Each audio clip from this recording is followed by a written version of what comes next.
Hi. Well, this is weird. You're in my bedroom. Is it one of those dreams again? I've been getting really weird lately when I do have them. Do y'all feel like at a certain age, your body just doesn't want to sleep anymore? When I was a kid, I could literally sleep on the ground. I'm Korean. I slept on something called a yo. And it was amazing. But it was like just a little piece of padding. And now I'm sleeping on like a $5,000 mattress specifically built for my spine. And I have to listen to ambient noise. And I have to have the lights so dark. It's amazing what it takes for me just to go to sleep. What we used to take for granted is now like treasure. Anywho, on today's topic of the archive, I'd like to explore sleep sciences. So that maybe we all could get just a little bit of a better night's sleep. Or not. I'm sure I'll figure out something in the meantime. But until then, stay tuned. We're going to be talking about sleep sciences. How we used to sleep. Maybe how we're going to sleep. And some of the technology that might be able to help you sleep. Maybe. I don't know. Anyway, stay tuned. Should be a good episode of The Archive.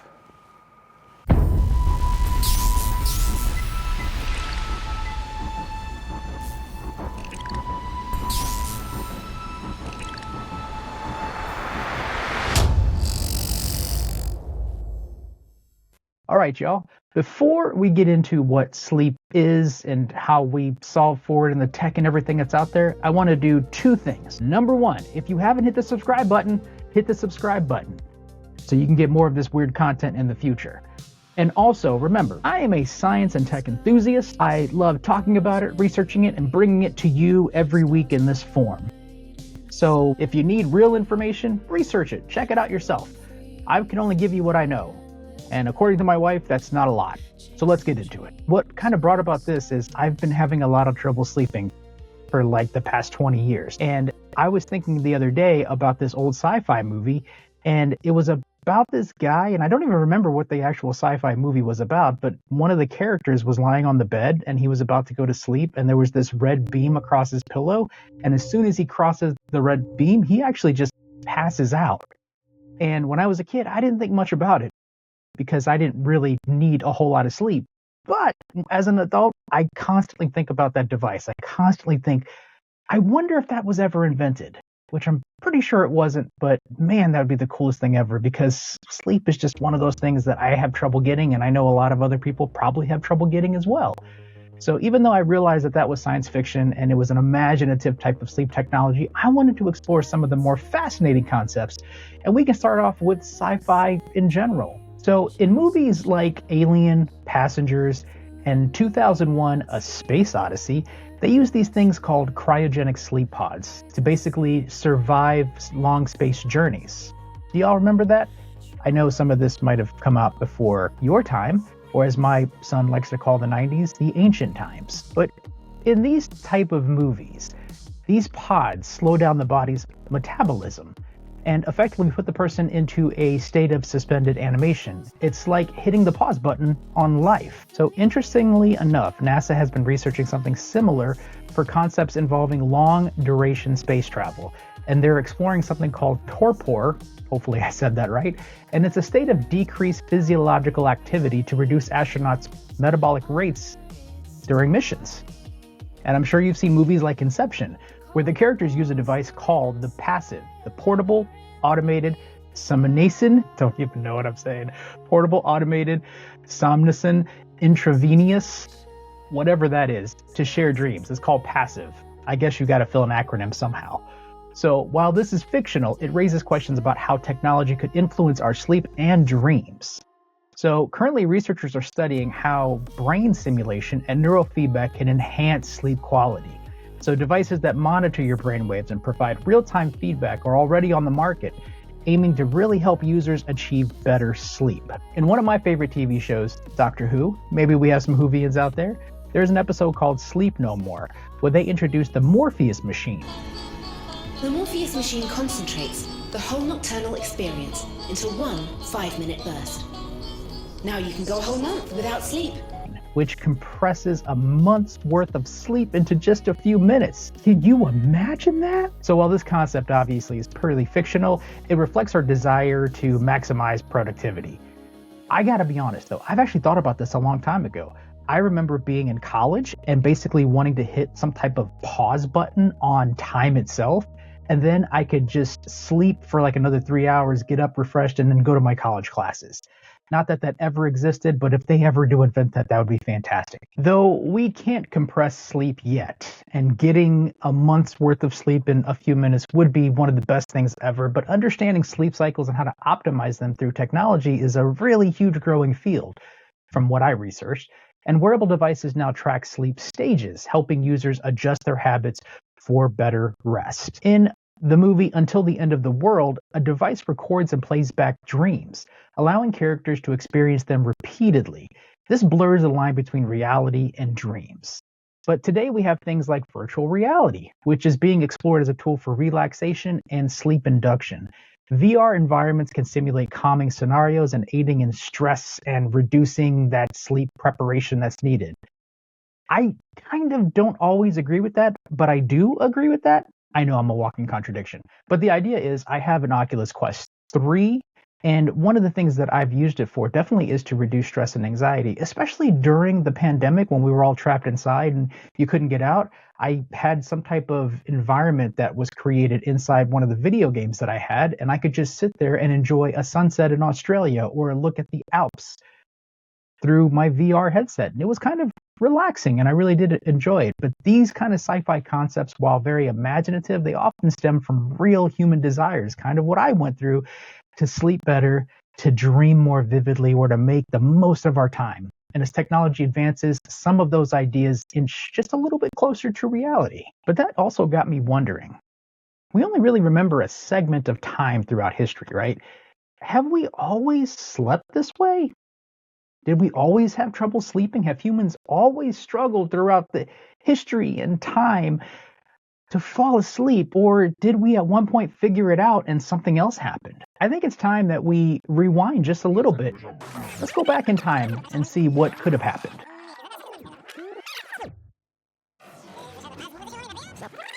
All right, we're going back in the Wayback Time Machine. Before Edison, before TikTok, before the tyranny of the 9-to-5 grind. And there's this thing I stumbled on. Some of you may have heard about it as well, but it's called segmented sleep. Or as I like to call it, pretty much what I go through every single night of my life. But apparently, before the Industrial Revolution, people didn't sleep in just one big chunk like we do today. Nope, they had first sleep, then they'd wake up in the middle of the night for like an hour or two, and then they would go back for a second sleep. Kind of like what the hobbits did for their first and second and third meal. So basically they took an intermission. And get this, during that wakeful period, instead of tossing and turning in frustration like I do every night, they were thriving. So what do you mean by thriving? They were reading by candlelight, praying, writing, even getting romantic. You know what I'm talking about, or not? If not, I'm sorry. So it was just a normal part of the night, like brushing your teeth or doom scrolling. You know what I'm talking about.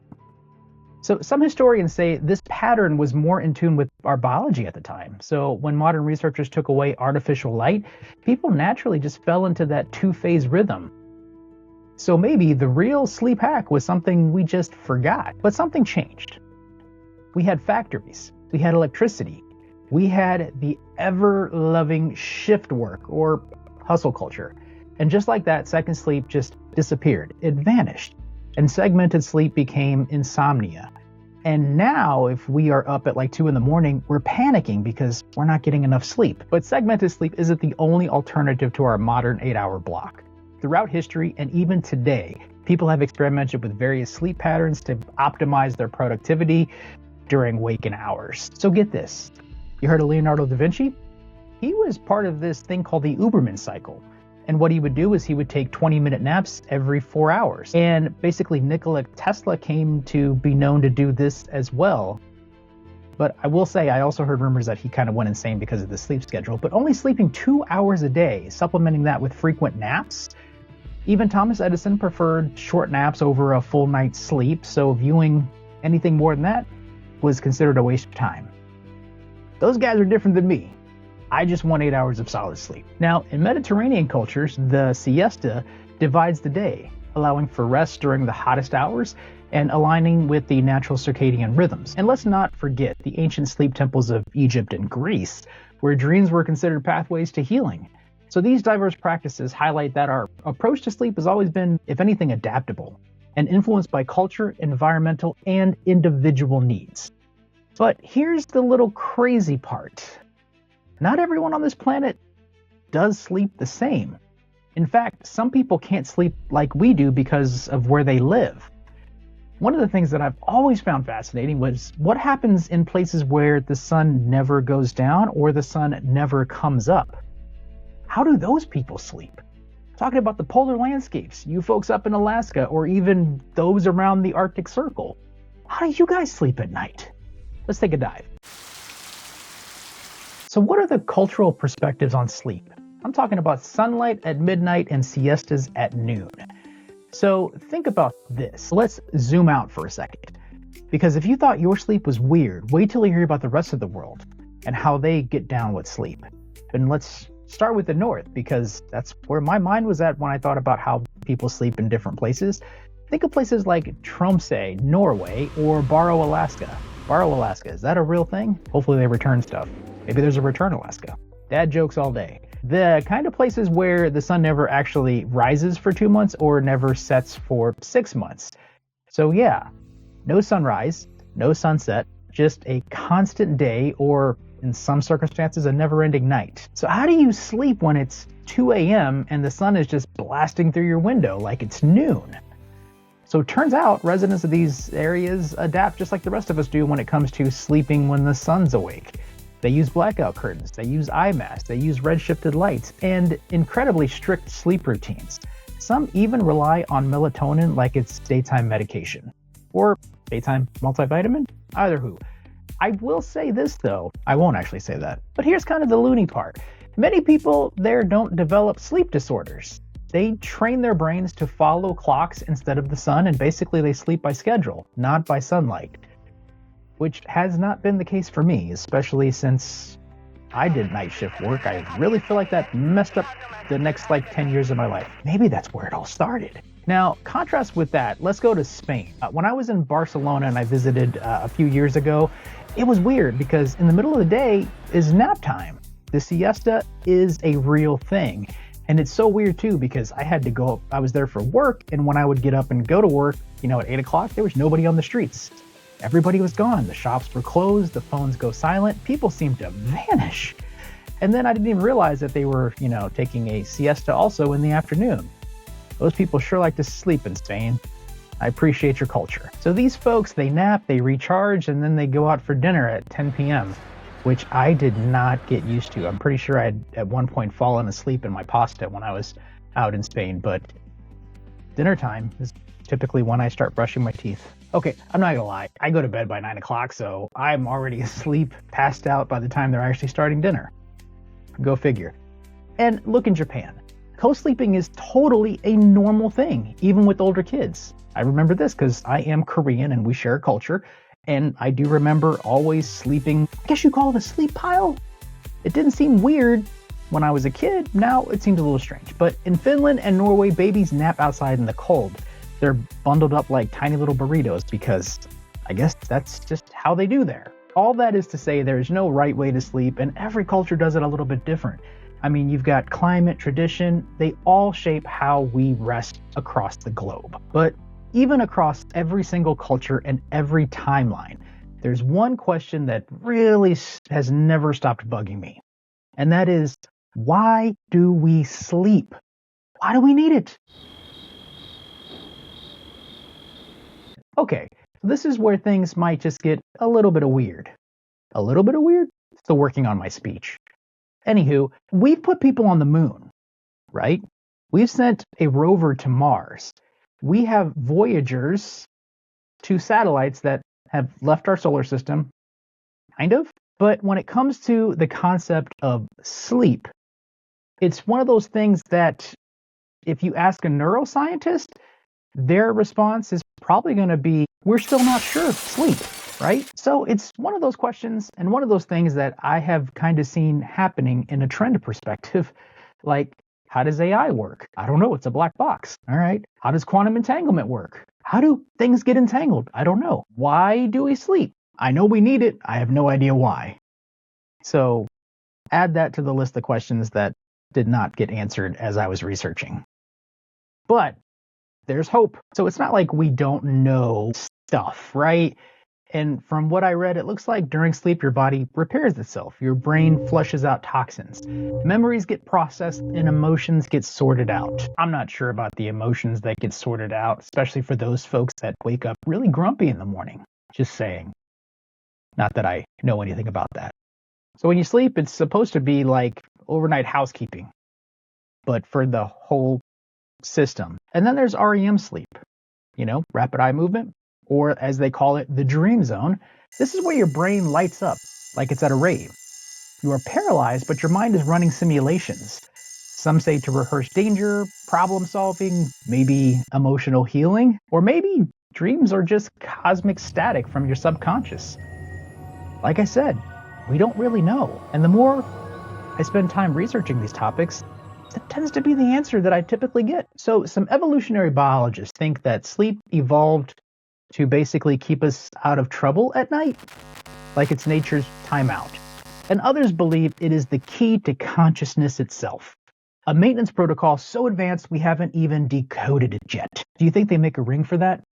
A sleep decoder ring? But even weirder, on the fringe, there are metaphysical ideas that suggest sleep connects us to deeper fields of intelligence, or even alternate versions of ourselves. I did say fringe, not fake, just fringe. So I guess the multiverse of madness might be a real thing. But everything I just said, rooted in real research, sleep touches everything. It's immune health, it's learning, it's memory, it's your mood, especially if you're not getting a full night's sleep. So if you miss just one night, your brain can fog up. Miss a few, and it's like you're glitching in real life.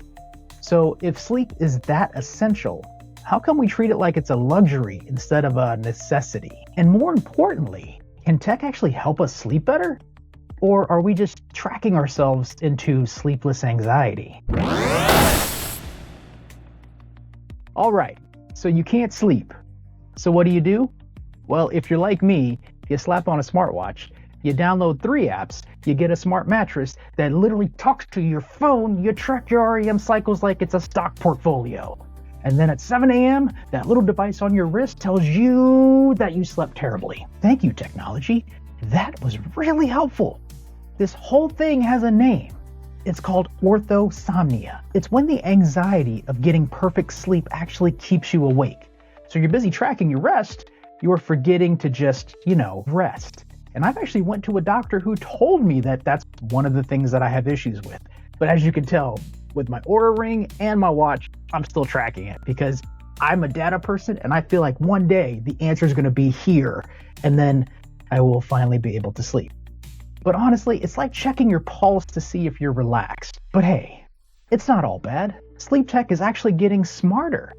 There are beds that adjust your temperatures through the night. There's white noise machines that sync with your sleep stages, and even wearables that you use for your own biometrics to tell you when to crash and when to rise.